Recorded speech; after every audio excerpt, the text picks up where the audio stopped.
രാമനുണ്ണിയാണല്ലോ.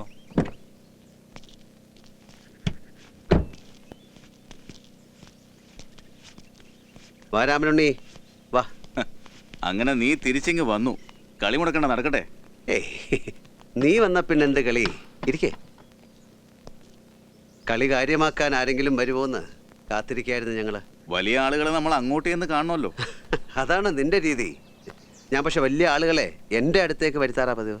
ഞാനൊരു വണ്ടി ഇങ്ങോട്ട് അയച്ചിട്ട് നീ അതിൽ കയറി വന്നില്ല. ഞാനവിടെ ഫുൾ സെറ്റപ്പ് റെഡിയാക്കിയിരുന്നു നിന്നെ ഒന്ന് സൽക്കരിക്കാൻ. സമയമുണ്ട് രാമനുണ്ണി. നിന്നെ കാണാനും ഞാൻ സമയം മാറ്റി വെച്ചിട്ടുണ്ട്.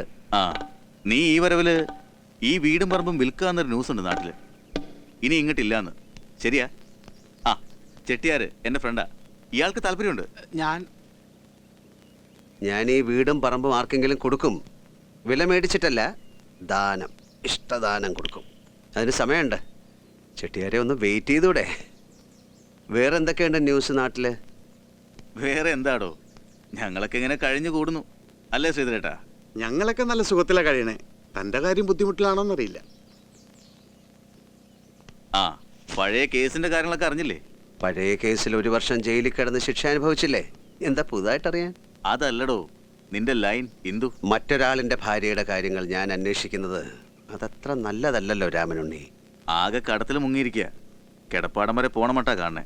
അവള് പിന്നെ തൃശ്ശൂർ സൈഡിൽ ഏതോ ഒരു കുറ്റി പിടിച്ചിട്ടുണ്ടെന്നാ പറയണേ. ചെലവും കാര്യങ്ങളും അങ്ങനെയാ നടന്നു പോണമെന്നും പറയുന്നു. രാമനുണ്ണി, ഞങ്ങളെ ചീട്ട് കളി തുടരട്ടെ. തനിക്ക് അത്ര സുഖമായിട്ടില്ല എൻ്റെ വരവ്. ഞാനൊരു നാട്ടുമര്യാദയുടെ പേരിൽ ഇറങ്ങിയെന്നേ ഉള്ളൂ. കുളിക്കടവിൽ പെണ്ണുങ്ങൾ പറയുന്ന നാടൻ ഗോസിപ്പുകൾക്ക് പോലും ഇതിലും നിലവാരം ഉണ്ടാവും. നീ അതിനെ നാട്ടുമര്യാദ എന്നാണ് പറയുന്നതെങ്കിൽ സോറി മോനെ, എനിക്ക് മര്യാദ ഒട്ടും സുഖമായി തോന്നില്ല. ജോസേട്ടാ ചീട്ടിട്. ഞാൻ ഇറങ്ങാ. അങ്ങനെ ആവട്ടെ. ഇവൻ എന്തിനാ ഇപ്പൊ വന്നത്? മനസ്സിലായില്ലേ? 2 കാര്യങ്ങൾ അവൻ അറിയണം. ഞാൻ തിരിച്ചു പോകുന്നുണ്ടോ, മറ്റേത് എൻ്റെ മനസ്സിൽ ഇപ്പോഴും ഇന്ദുലേഖയുണ്ടോ. ആ ചെട്ടിയാരിപ്പ് എന്തിനാ പാവം പെണ്ണിനെ ദുഷിച്ചത്? തൃശ്ശൂർ സൈഡിൽ കുറ്റി, ഓന്റെ തള്ളയ്ക്കാവും കുറ്റി. അരേ, നീ അവനെ ഡീൽ ചെയ്ത രീതി നന്നായി. ഇനി പടി കയറില്ല. അവൻ്റെ പടി എനിക്ക് കയറേണ്ടി വരും വളരെ വൈകാതെ.